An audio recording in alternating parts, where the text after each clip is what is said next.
Hello అందరికి, ఈరోజు మా సండే స్పెషల్ పాయ అండి. ఎట్లా కుక్ చేసుకోవాలో చూపిస్తా సింపుల్ వేలో.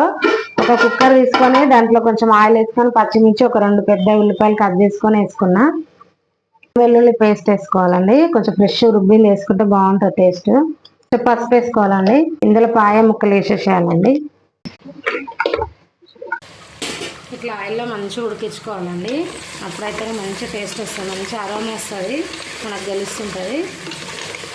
మినిట్స్ ఉడికించుకోవాలి. తగ్గట్టు కారం వేసుకోవాలండి, పౌడర్ వేసుకోవాలండి. ఇది కూడా ఇంకో వీడియో తీస్తా ఎట్లా వేసుకోవాలి మసాలా.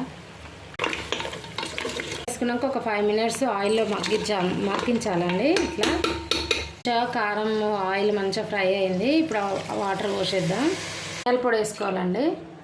కుక్కర్ మూత పెట్టి ఒక 8 విజిల్స్ పెట్టుకోవాలండి. అయిపోయిందండి పాయ కర్రీ.